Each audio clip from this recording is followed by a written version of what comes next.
Hello, everybody. Welcome. Yeah, you like my video, Walter? That was beautiful. I saw Little Nick and a couple other people I recognized in snazzy. there. I wasn't in Yeah, there though, so yeah. You will be now. I'm going to keep okay. updating it. Yes. So, I'll do my best. welcome everyone to our counter story perspective this 23rd day of March. I have to keep checking what day it Boy, is because every yeah, day feels like yeah, a journey. I yeah. was just Feels like a telling hundred years. Yeah. I know. I was just telling my good friend Walter that one day last week, unfortunately, we had the weirdest day in Virginia from top to bottom. We woke up, it was 70 degrees. By 5:30 p.m., it was snowing. And in the middle, we had a Yeah. horrific shooting here at ODU. Yeah. So the entire day felt like an out of body experience. So, Yeah. yeah, that's every day now. You never know when you wake up if you're going to get snow, rain, Oh assault. man. Yeah. Yeah. So here Ah. at Counter Story Perspective, we like to audit existing narratives. And the narrative we're going to tack down today is this idea that if a person is running for office, they can only get interviews on NBC and ABC and Yeah. CBS. And if they don't get those interviews, then I guess the Yep. public just doesn't see them. But my friend Walter Ryan here, if any of you know him, which I'm sure a lot of you do because he's fabulous and he's Thank you. out there doing the grind, is that any of us can interview a Yeah. political candidate. And what Walter is finding, I think, is that these people are so glad that he's Oh, reached out, that they're getting a platform, that they're getting their name and face out there without perhaps having to go through these yes. long-standing mainstream media Oh gosh. corporations. So, Walter, introduce yourself to anyone who Oh, doesn't know you. Oh, thank you so much, Melissa. I was just reflecting. It's been such a delight. I mean, I knew you from for years on Medium, and then over these last couple years, it's been so wonderful. That's been the silver lining of this whole dystopian nightmare we've been living through is getting to get to know people like you better, and I just really appreciate you. So thanks for all the work you're doing. Yeah, my platform, my Substack is called I'd Rather Be Writing. I have another newsletter called Rise Together where I just get up in the morning and just like unload whatever I'm thinking about. It's like something for people to listen to other than oligarch radio is what I like to say. Yeah. But yeah, and I just lately I've been reaching out to a lot of candidates, and it started I met a woman who was running for Congress at the cultural fair in the nearby city, and I'm just like, hey, I'll talk to you. It's like I'll, around your schedule, flexible, whenever you want to just jump on and get the word out there a little bit. She was like, great. And then from there, I've just found, yeah, you can just reach out to candidates, and what I found is the progressive ones are happy to respond. The Yeah. establishment ones don't want anything to do with me. And it's just like, I keep thanking them. I'm like, thank you for being a new generation of candidate that is actually willing to talk to regular people, listen to the things that are our concerns, and the fact that so much of the American public has been indoctrinated to think we're not allowed to talk to our candidates, we're not allowed to push back on the nonsensical things that they say. We have to change that thinking. And the more we encourage other people to engage these candidates and then actually vote for them so that they're in office, we can transform our whole system. And, just as much as the Republicans are anti-democratic, the Democrats do not like these contested primaries. And it makes no sense because when there are multiple candidates running for the same seat, they canvass the district, they get everybody activated. And like, even if one of the three gets picked, you don't be results oriented, just go out and run, get those important issues out in the public so people are talking about them. And that's how we transform the narrative of our era. And we desperately need to transform the narrative of our era. Yeah, I was thinking the other day we're looking now at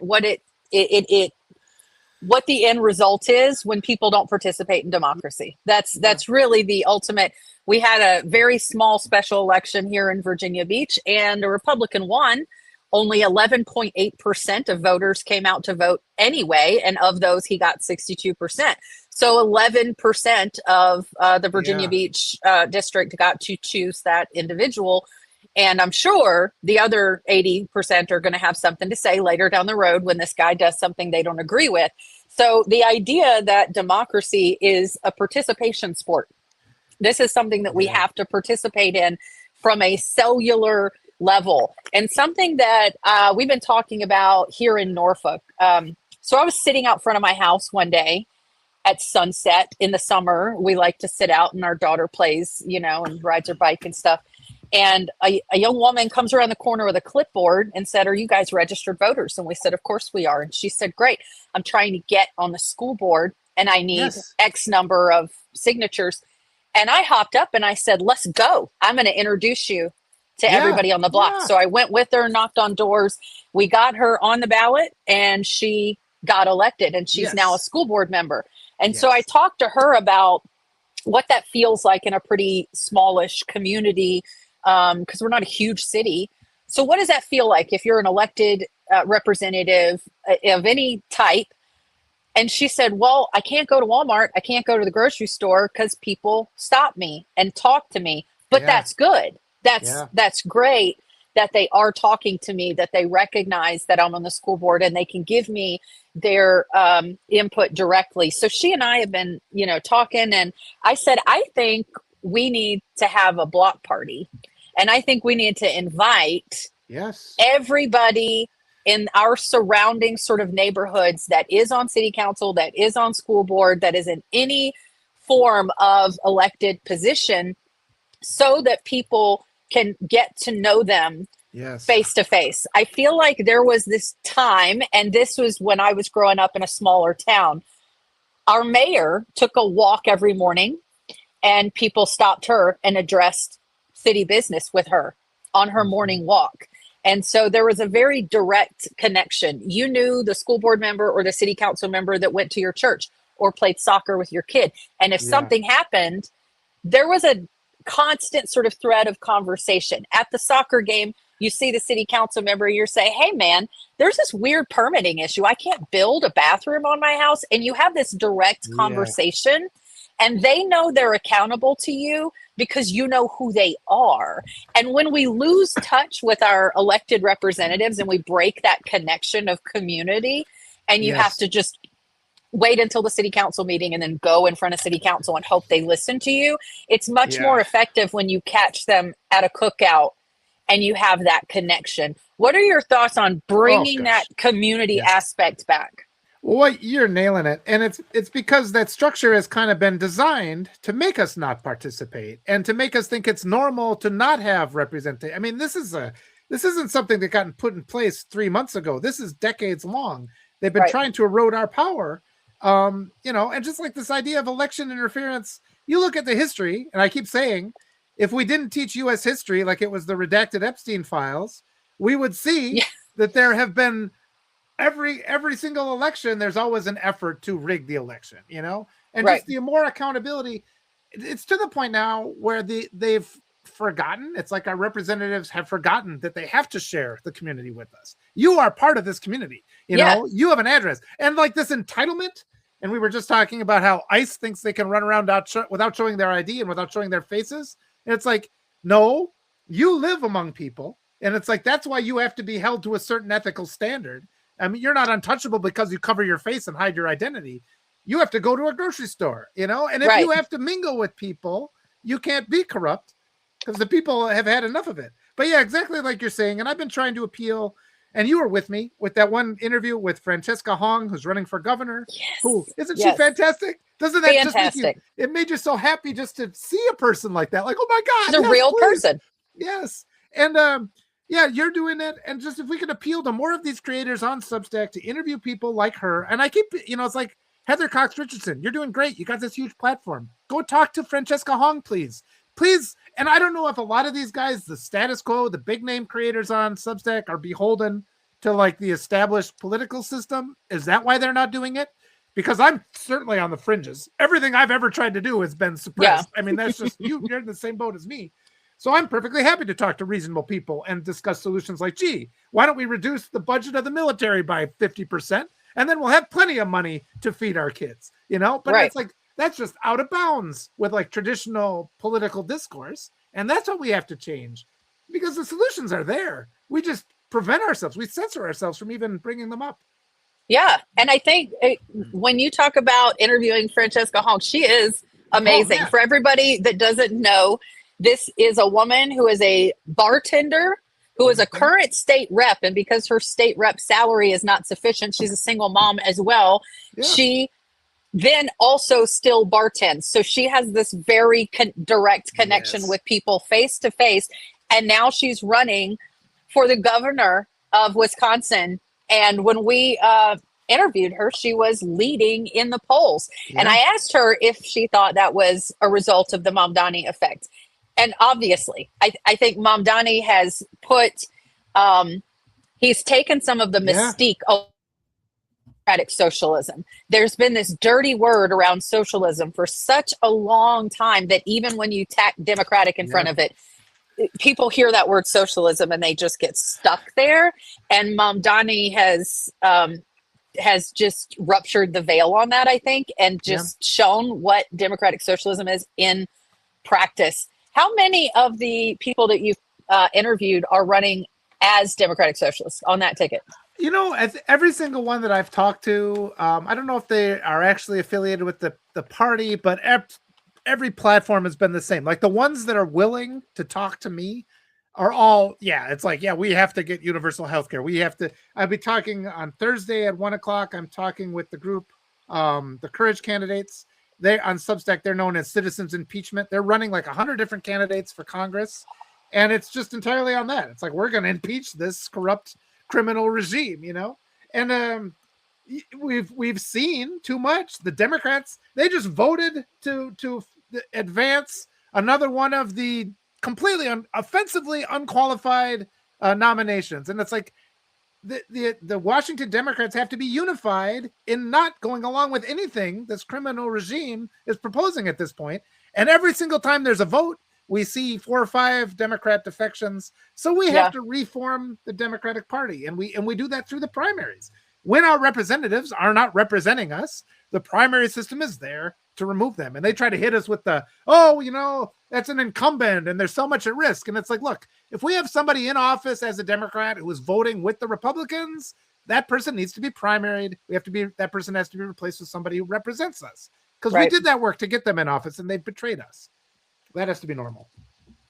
I wonder, I'm going to reach out. I've reached out a couple times already, and I know she's busy because this is a major fight that she's picked. But Annie Andrews, that's running against Lindsey Graham in South Carolina, that's personal to me. I've grown up under Lindsey Graham. Like in South Carolina, once you get in office, like we saw with Strom Thurmond, you die in office. They will just reelect you and reelect you. Our governor went off to Argentina and with his mistress and all this absolute nonsense and said he was hiking the Appalachian Trail. And there were plenty of South Carolinians that would vote for him again. I mean, that's just what the people of South Carolina do. So Annie Andrews is picking a hell of a fight with Lindsey Graham there, but with the way he's behaved lately with his he's such a war dog at this point, and he looks insane in interviews. And where do you put candidates this year? Because I think, to me, but obviously you and I think differently than most of the people of South Carolina, because I look at South Carolina and the condition it's in now, the condition of the public schools, the condition of the average income, the condition of women's health care there is absolutely unbelievable. And the laws that they have passed, trying to pass. And now you have somebody like Annie Andrews with a medical background who would most definitely disrupt that for women's health care. What do you put her odds at? If you had to ballpark it? The prediction business. I'm not even sure the sun's coming up tomorrow, to be absolutely honest. I mean, everything right now, I'm just going to put all my effort into any positive action and integrity I can right now. I would say I have been encouraging every candidate I talk to just be forthright about how they are going to demand recounts in every election they're involved in, because I think our system is completely rigged. I mean, that's not a popular thing to say, but there's quite a bit. And, it's like all the Republicans do is talk about how the elections are rigged, right? They've said nothing else. So they keep saying it. And yet I'm not supposed to say that the elections are rigged. I mean, they're trying to push. You're a conspiracy theorist. Yeah. I mean, the SAVE Act is election interference. That is a Republican policy. That is their policy. And what I want our Democratic representatives to do is to say, look, we have got a war chest. We are going to litigate and make sure every vote is counted. I don't see why that is a strange viewpoint to have. Just get up and say you will fight for us. It should be a given, particularly with the amount of tension going on, especially with all of the involvement of the tech bros at the beginning of this regime. In the first 4 months of this regime, they put their computers in everything. And we should have a complete accounting of that. Yes. And what did Doge do? What data did they get access to? To my knowledge, we haven't had any of that. And it's so much. I mean, like, election interference is this huge concept. I mean, there's the gerrymandered districts, there's the purging the voting rolls, there's claiming that ballots are soiled, improper counting. So it's just like, it is a complex structure, Yeah. I mean, just like having an election is complex. And then you look and it's like, oh, there's a glitch. Oh, it only affected the Democrats. Oh, there were bomb threats. Oh, that was only in Democrat areas. So it's like, there's clear evidence that there are ongoing efforts to interfere with our elections. And so just having some candidates, even if they still lose, say, look, going into this, we are going to have recounts. I don't care if it says that you get 90% of the vote. We're going to do a recount because I have it in my war chest. When I went out for donations, I said, I'm going to defend every vote. Everybody who votes for me, I'm going to make sure that vote is counted. And for some reason, the Democrats are flinching away from this, even though their popularity is at an all-time low. And so just making an election integrity, we can take that narrative. Like, we can't surrender every single narrative to the Republicans. Like, oh, the Republicans say this, and if we say something bad, they're going to say something bad about us too. It's like, who cares what they're going to say? We know what they're going to say. And they don't care. Yeah. And they don't ever care what anybody's going to say about them. We have to take some of those tools out of their playbook. Yeah. Well, just look like an example. When Charlie Kirk got killed at that school shooting, which Republicans refused to ever do anything about school shootings, Charlie Kirk got murdered. People lost their jobs because they're like, actually, here's something that Charlie Kirk said. He's a jerk. Mueller passes away, and look at what the president puts out. This awful statement. And it's like, he doesn't lose his job. All the people that are criticizing, that are like celebrating the death of Mueller, there's just nothing said. So that disparity is a major issue here, where like Democrats just surrender all the power on basically any narrative. And what I'm finding when I interview these progressive candidates, those are people who are willing to fight. Those are people who are willing to listen to common sense. You talk to Hakeem Jeffries and he just retreats. Well, I can't say that because they'll say I'm against law enforcement. Who cares what they're going to say? Stand up for the people that you said you were going to represent. Right. That's what I fundamentally don't get. It's like they forgot their job as soon as they get there. You're there as a representative of all the people. What I think is another thing, along with what you're doing and interviewing candidates and bringing light to campaigns that may not get as much traction, is I think all of us creators on here need to be present on election day.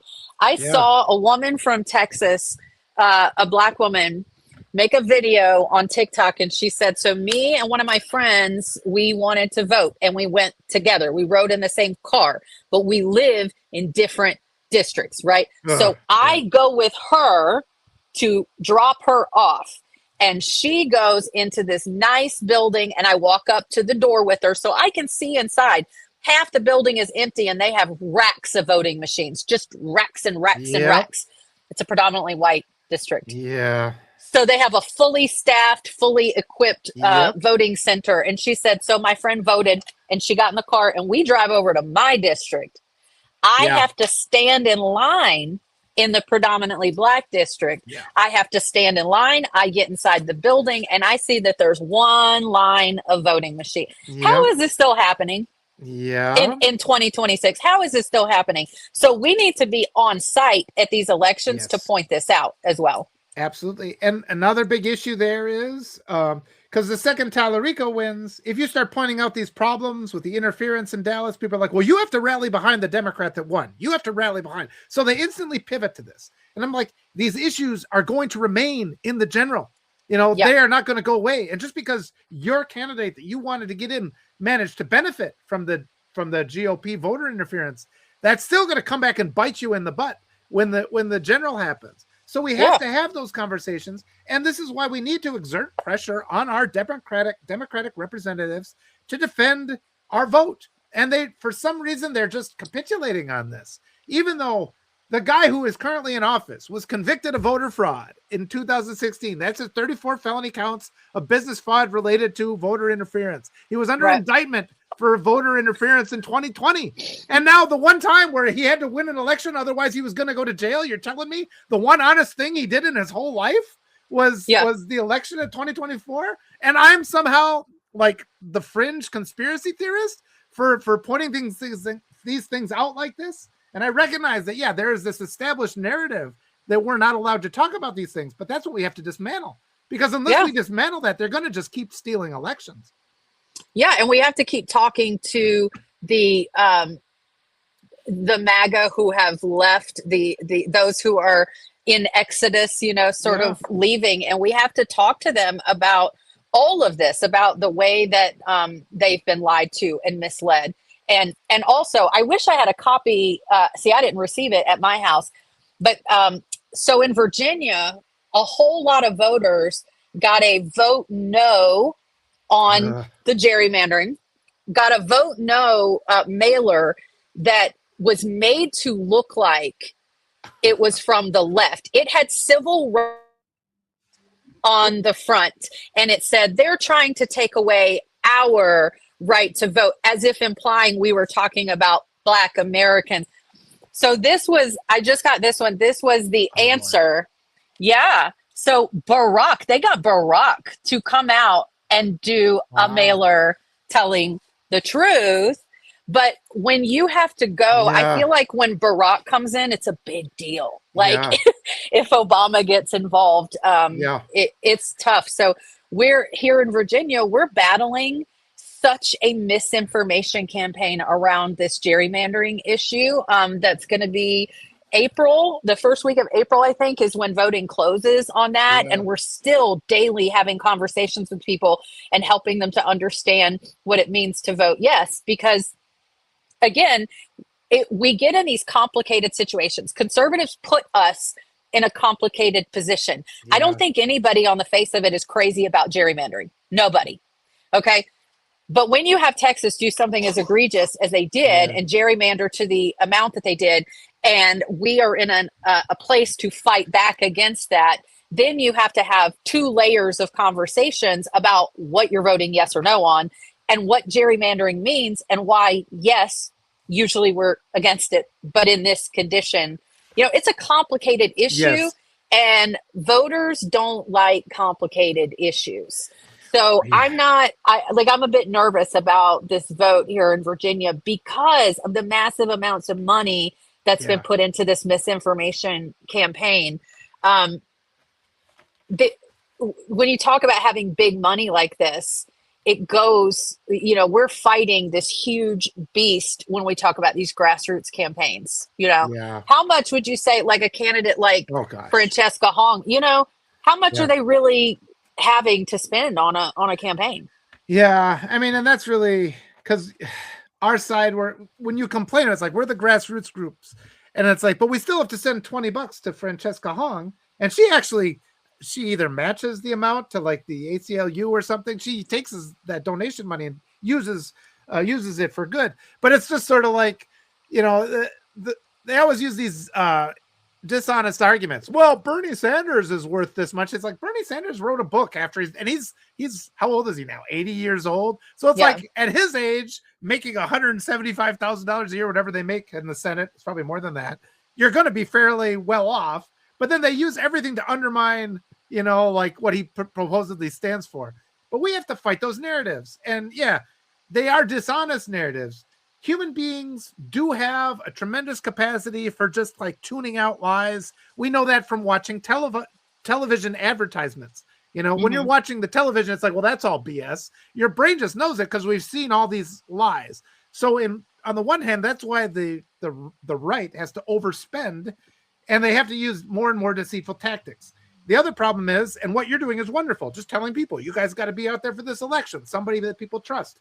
But I would like to see more like Obama should be interviewing you, right? He gets a lot more if he were to jump onto my podcast for 10 minutes and just, okay, great. And now from here, I'm able to elevate all these other candidates. And that applies to Pete Buttigieg. It applies to, Alexandria Ocasio-Cortez, like everybody. Just take a few minutes. And they keep saying, it's like, we need a Joe Rogan of the left. Well, no, you don't, because that guy's an ignorant tool. I mean, everything he says is just nonsense. It makes me sick listening to him. But don't go on to his podcast, please, because we keep seeing Democrats going on to podcasts like that.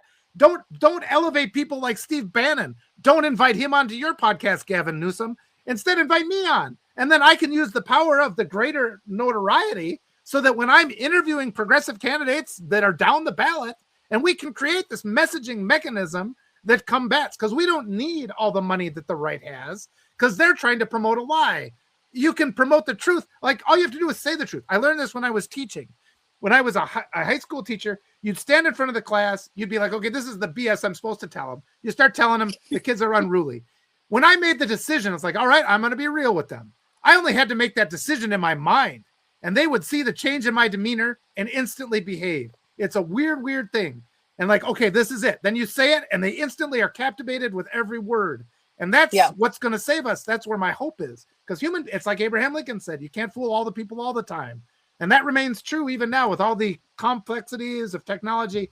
But it would be nice if the Democratic Party would get their head out of their ass and start helping the people that are doing their work for them, Yeah. It's hard to feel at this point. Like I just am at a point with the Democratic Party that it's hard to feel there. It's kind of hard to feel like you guys, if you peeled off your skin, you're not just like, maybe Strom Thurmond is still alive and he's just like wearing Hakeem Jeffries as a suit. I don't know.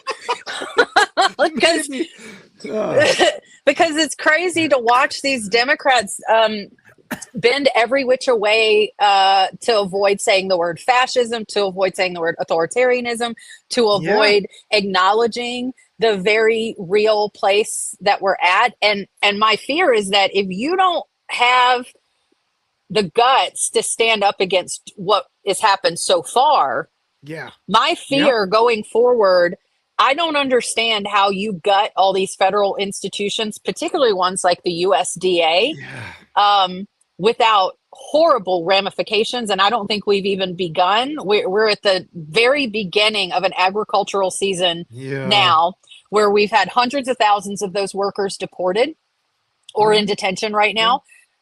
Dozens of small farms have closed through this month alone, just in March.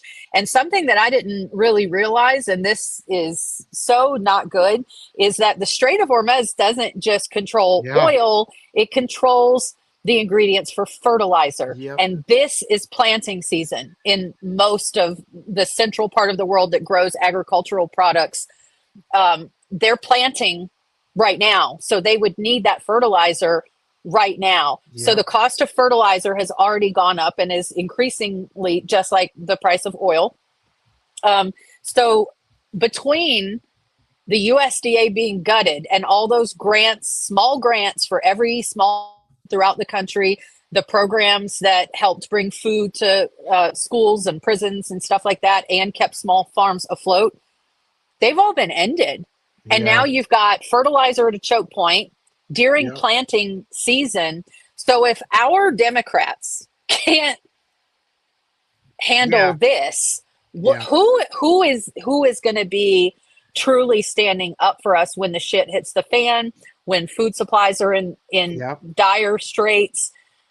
So that's the thing to me, is that the Democratic Party has utterly lost my faith, my patience, everything. I mean, I'd be hard pressed to vote for a party like a hardline party Democrat at this point. I'm looking for Democratic Socialists. I'm looking for somebody who's looking past where we are right now. And I always say they're all in their gated communities. All these guys that have been in Congress for 200 years, and there's no regulation for social media because half of Congress doesn't know how to attach a document to an email, because that predates their education. So we've got that major problem, and it goes back to what we were saying before. They never talk to real people, and they insulate themselves. Like, the idea of them coming onto my podcast is just laughable to them. They wouldn't even consider that. And because they're all used to these pre-recorded questions, because when you're only telling lies all the time, Like they won't answer a question if they haven't quite figured out what the question is. They have their talking points. They want to pivot always. They don't answer a question. They pivot to talking points. And if you go and look at the interviews I've been doing with these progressive candidates, these are just like coffee shop conversations. It's just like, I just want to get to know this person. Let's have a conversation. And I'm mainly just asking them things like, gee, I don't feel safe because my wife is an immigrant. And I don't think it's right that we have this apparently federal force. Who are they? What assurance do we have that they're not hiring pedophiles? It's like, I don't want my taxpayer dollars to go to supporting pedophiles who then abduct a bunch of kids who then turn up pregnant at these concentration camps. And it's like these horrors. The Democrats, we had enough vote to fund ICE so that they have that money to do that. It's like, how about if you guys go spend a couple weeks in those concentration camps and see how nice it is? But then I say something like that, and it's me that seems to be out of line. But then, like it's ongoing where the Democrats say, well, we need to appeal to the moderate Republicans. And I say back, if you're going to appeal to Republicans, run as a Republican. You need to appeal to Democrats if you're going to run as a Democrat. And again, that's considered a radical point of view, but that's what we have to break down that structure. And we can. It's like the more Substack creators who start going out, and all you have to do is track down these. I have the whole list. I just published it today. Every interview I did, their Substack handle and their contact email. Go and contact them and say, hey, I'd like to interview you. That's there. I'll continue to add to that list. And they'll come out. They'll talk to you. And the more we can just get it out there. Emily Berge is doing very well in the district where I live, as opposed to the kind of Washington anointed candidate, Rebecca Cook. And she's just rising in prominence. And I think we can get these candidates, even if it's just one, if it's 10, that'd be a massive change moving forward. Have you ever interviewed somebody where you got into it and you were like, oh shit, this person's nuts? I haven't had that happen at all. The ones it's been actually, it's astonished me. Like the candidates. I mean, I haven't interviewed anybody on the right. But it's like every single one, half the time, like Francesca Hong, I wasn't done with my question and she was already giving the answer that I hoped for. And then she would astonish me with going even further than anything I could have hoped for. And this has happened multiple times with these candidates. Chris Bennett, I interviewed him out of California. He looks like Clark Kent. He's like sitting there with it. I'm like, oh my God, this guy he's perfect. This is exactly what we need. And I talked to Ginger Murray. She's running in Wisconsin's 7th, I think it is. She's a lawyer and also brilliant, a fighter. She's willing to stand up and just protect. I appreciate all the women that I've talked to because I just have so much more faith in women like fighting back against this corruption of pedophiles that we have in our government. And so it's just, I feel so empowered to be helping these wonderful women run for office. I want to do everything I can to get them in office. And that's the only way to protect our kids is we get these wonderful new crop of representatives in there. Do you think because they're women, they're having a more difficult time, or maybe that's why they weren't as embraced by the... What's happening right now? Well, yeah. I mean, that's always an issue. The ones I've talked to, I think though we're at this, it's so hard to predict. We've been saying that, we keep going back to that. People are fed up, they're fed up. And I keep pushing back against the Democratic establishment. When they use a word like electability, I'm like, that's racism. You can't say things like that. You can't say it anymore. And we have to get, I keep saying, like Blue MAGA, like James Carville. He has said, in my opinion, blatantly racist things. And he remains like a paid consultant of the Democratic Party. And it's like, you can't say you're trying to appeal to the black vote if you're paying a guy like James Carville. That is, and it's a lot of these entitled white people within the Democratic Party who have never talked to anybody in the black community. They're not aware of the damage that's going. And then they start in with their "get over yourself" BS, like Hillary Clinton said. The second she said that, it physically caused me pain. You can't say things like that and expect to win. And all of that kind of dialogue has to be purged from the Democratic Party. We got to get rid of Blue MAGA like Fetterman, who just all this time he not only does he vote with the Republicans. Whenever he gets on his platform, he starts espousing their BS and their propaganda. And we just have to fight back against it because a guy like that hurts Democrats all the way down to the county level. He makes it that much harder. He erodes that much trust. So we have to push back hard against things like that. Yeah. And another thing in terms of how these candidates need to like represent themselves and everything, I was at my favorite coffee shop the other day, and we don't talk politics on a serious level. We always just make jokes and stuff about it. But I told him about when I lived in South Carolina, I knew a guy who works for Sig Sauer. He's a veteran, and he decided he was going to run for office. So he already had the Clark Kent like look, Yeah. you know, he was like perfect. And the day he announced, this is what he did. This is how he announced. He jumped out of an airplane Nice. in a jumpsuit that was like the American flag. And then when he landed, he unzipped and he's in like the full business suit.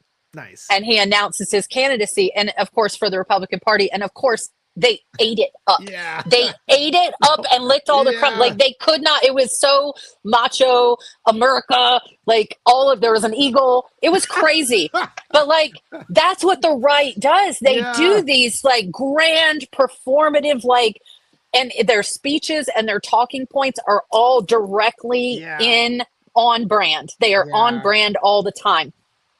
When we interviewed Francesca, she was wearing a beanie and a hoodie. Yeah. And I was like, that looks like somebody I would trust, that I would talk to. And like more than anything, it's somebody that I think would genuinely understand the problems that I have, because she looks like one of my friends.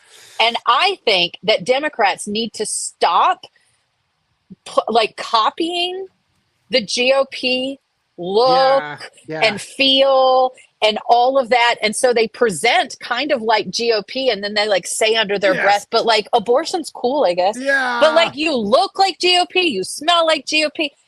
We need to just as assertively be like Francesca Hong. We need to be giving people a much more relatable vision of representation. I think that's absolutely true. It depends though too, because I think a sincere Democrat could embrace patriotism. I don't think that's a bad thing necessarily, because I thought that's where you're going with that. So that's something that they could get away with. But the way that Democrats, exactly like you said, like this, like the AI rendering stuff with Gavin Newsom, I'm just sort of like, come on, it's like. I don't think we need to go there. It's like, why don't we? I know. Why don't you contract a real artist? I interviewed Haley Claire Weems, Marlon Weems's daughter, who's just a brilliant artist. She is. And it's like, have her do here's art. You got these crappy AI renderings. We've got art. We've got something good. But it's like you can outdo them in a way that retains your identity, I think. But like Francesca's just so great, and just her use of the F-bomb, she drops it all the time. It was making me laugh, and it was just everything that she does is it's so authentic. And that's the thing. It's the real problem is like the blue MAGA, everybody can smell inauthenticity, authenticity a mile away. When you get an authentic person, and whether they're doing like some big showmanship jumping out of the thing, or whether it's sitting with a beanie cap on, as long as you're authentic about this is what I really am standing for, that does generate. But too much of the blue MAGA, whereas all the money is, they deliberately turn off the faucet of support for those ones, the grassroots movements they can't control, they stifle. And that's our big problem. It is, when you look back through, I'm a big historic nerd, so I like reading old historic documents, and especially letters, because they reveal a more personal, like recognizable side to people. Even if they're using older language, people get into beef with each other and drama and all this. But when you look at the type of people that were in politics, they were very as well educated because they were a farmer. But they brought forth important issues about agriculture that mattered. They didn't need to have an Ivy League education, or maybe much of an education at all, when you're talking about some of the founding fathers, some of the first politicians, especially campaign years. And I feel like as much as we've put money, all the fucking money that goes into campaigning, and it's like the more money that goes into it, the further you get from reality altogether. And the other issue is, this is a sensitive issue, and people have big feelings all around it, as they should. But when you have real people like Graham Plattner, real people have skeletons and have complications and have issues. And I know for a fact that I know great people who would be great in public service, but they've got a nasty divorce in their history, or they were arrested for a DUI like 20 years ago. And because of the way our campaign structure is set up to dig up all that dirt and to just smear people, it keeps so many real people from running that I almost think that we need some sort of campaign reform that, like, hey, unless somebody is a pedophile or they've committed a crime that would be directly related to holding office, there's a limit on how much you can dig into someone's past. A divorce is none of your business. Like it doesn't matter. Half of us are divorced anyway. Like over 50% of Americans are divorced. How is that not grasped? So the idea that we have to put forth, especially on the Democrat side, we have to put forth the perfect candidate, the absolute. Now, Donald Trump got where he is, as flawed as he is, but Democrats have to be perfect. We still, even after Trump has gotten in, even after we've seen the very flawed people that get in office, Lauren Boebert worked at McDonald's. I can't. I just can't. But Democrats have to be perfect. They have to be the perfect candidate. They can't have any skeletons in their background. And, you know, I met Graham Plattner in DC after I was leaving a march, and he was literally on a street corner in a hoodie, looking lost with a map. I swear to God, it was excellent. And I shook his hand, but I was thinking, like, we have to be able to have a reasonable measure when it comes to if we want people to really represent us.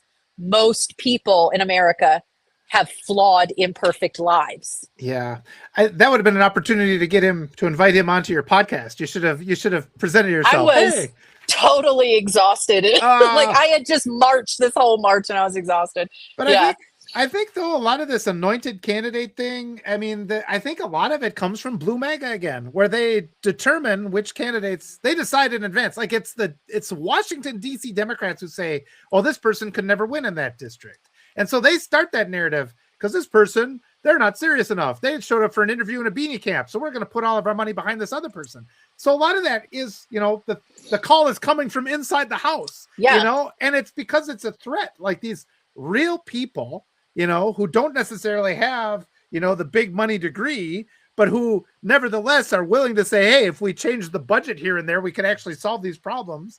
I mean, we've been seeing that with Mamdani, where it was a meme somebody shared.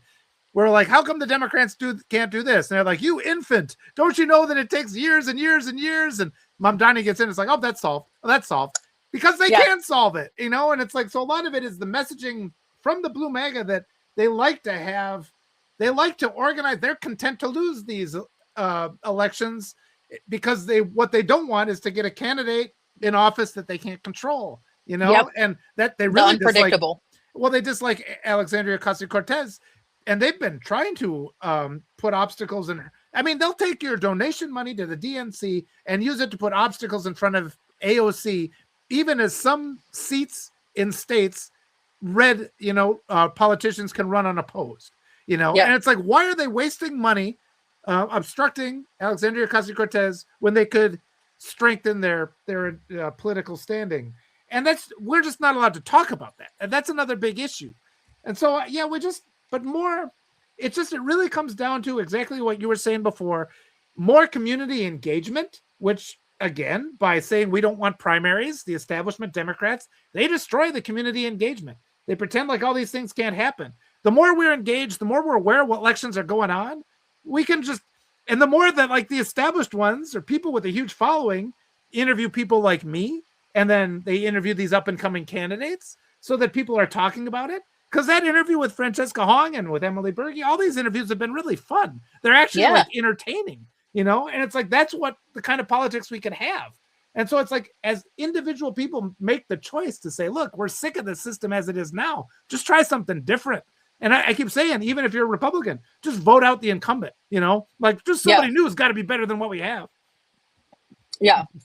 I'm always surprised by, you know, just getting the information out. It's surprising to me every single day how many people in my city Oh gosh. aren't aware of things going on in our own city.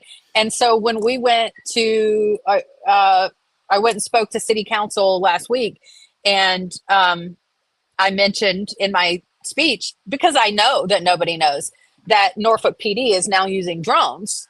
And they didn't announce that. Just like when they put the flat cameras up, there was no public announcement, no period for public comment, nothing. Overnight, these cameras went up.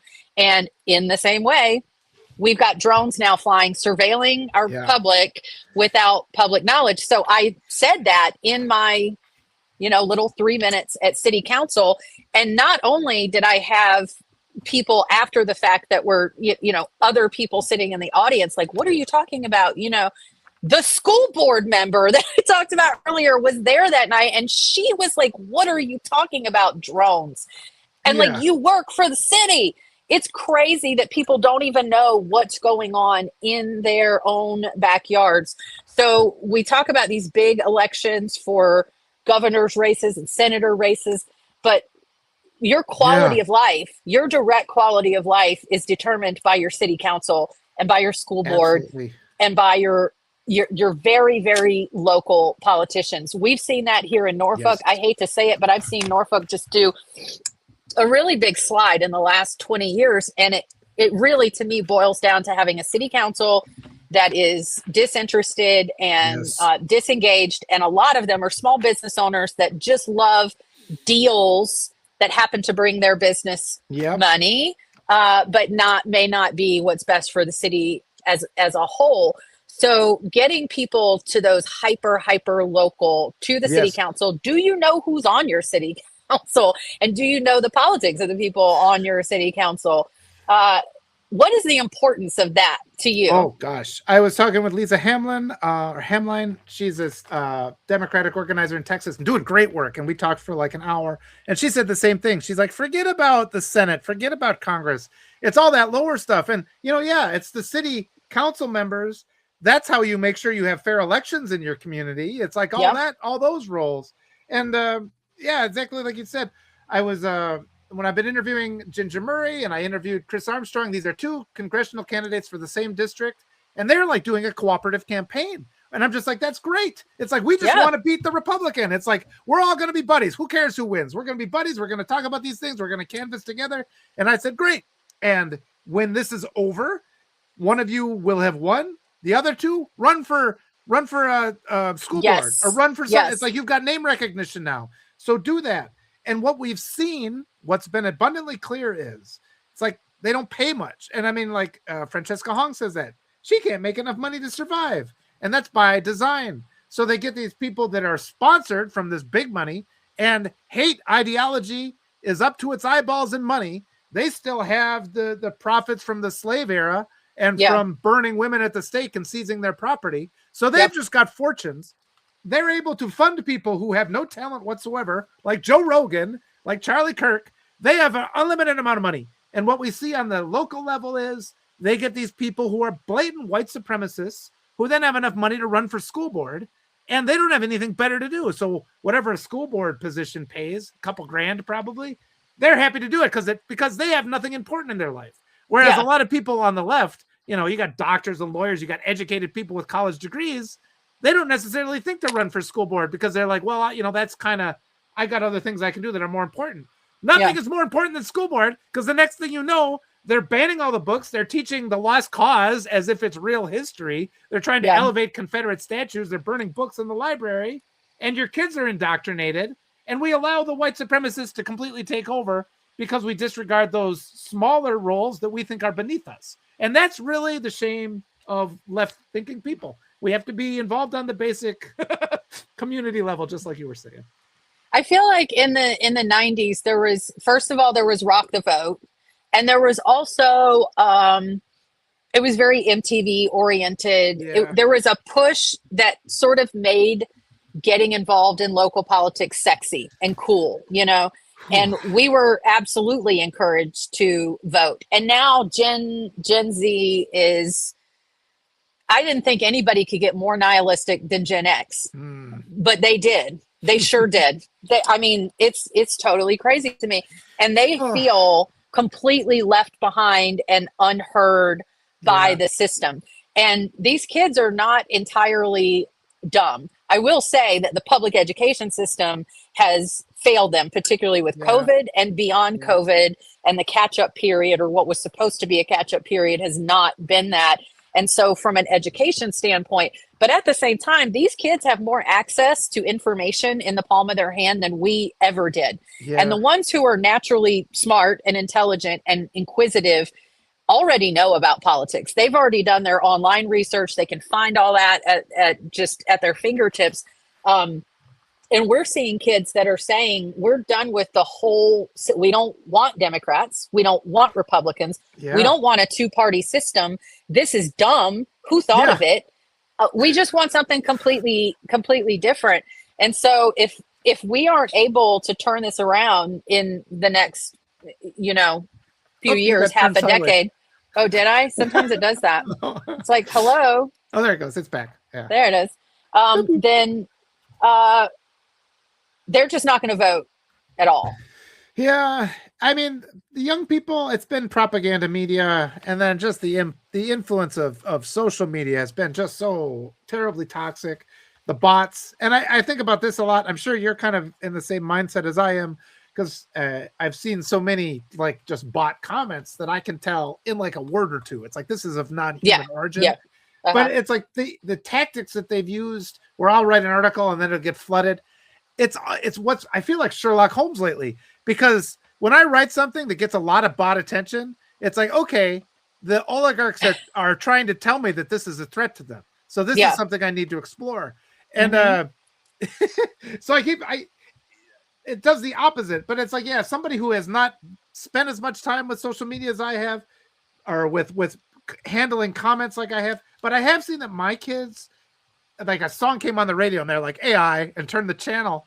And I'm like, okay, I guess and it's evolutionary, we they can identify like, this is a threat. And like I said before, when I hear a commercial come on, it's like, oh, that's trying to sell me something. There's certain text messages and emails you get, you're like, this is fake. So people do develop an ability to that.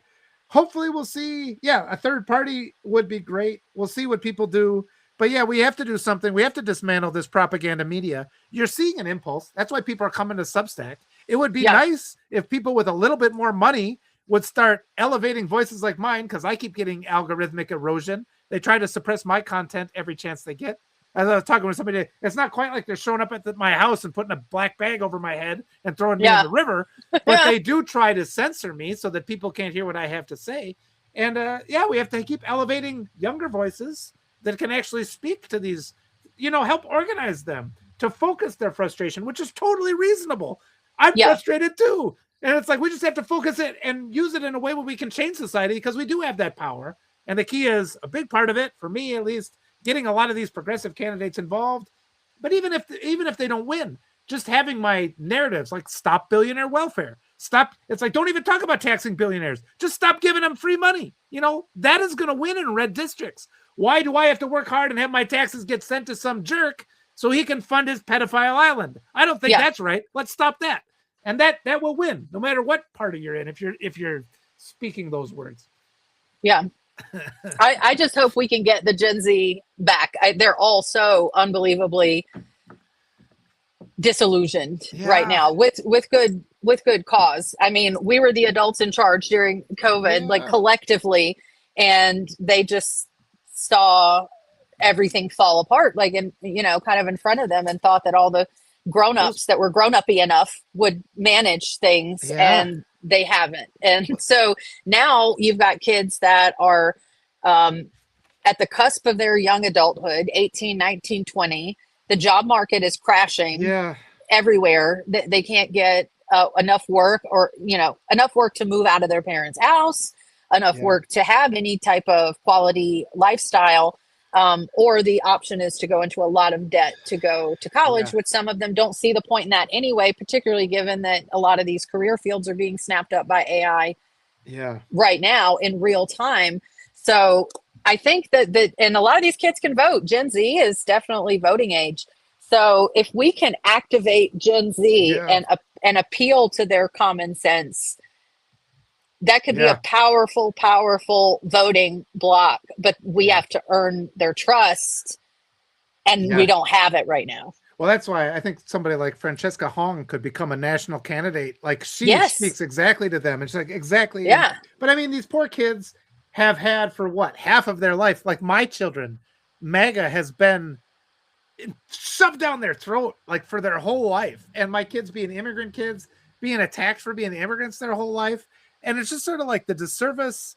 And it's like, I try to be like an example of like rational thinking at some point. You know, it's like what we could have, but I'm considered like extreme fringe, you know, kind of a viewpoint.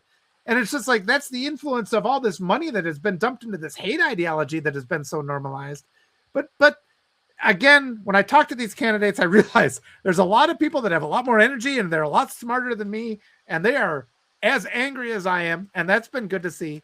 And like I said, getting the chance to get to know you better over these couple of years, it's been a relief, you know. There's been hard days. It's just knowing you're there. It's like, oh, thank God, Melissa exists. We're not alone. We're not alone. It is like, it's been crazy to see. And I remember the first things that I read of yours on Medium, which were probably the first thing you read of mine on Medium, were more memoir and reflective and life stuff. And I told my husband the other day, I really want to get back to doing that. I want to be able to live in a society where I can write memoir and I can help others write memoir and publish their work. Writing. And right now we're all just focused dead on unraveling some of this gnarly mess, that political mess that we have found ourselves in. Yeah. I mean, I hope we get the same bunk in the concentration camp. I hope we get to like be next to each other, you know. I'll share my can of beans with you. Yeah. We'll take turns working on the concrete with our spoons. Yeah. Here. Yeah. Oh my gosh. This hour has flown by. It always does with you, Walter. Always does. Hold on. Yeah. I'm gonna put in the chat the link to Walter Ryan, and if you haven't subscribed, I don't know what you're doing, but you have to subscribe to Walter. Absolutely. And we're going to put Blue Amp Media in here too. Blue Amp has given us the platform to keep going. And where are we at here? There we go.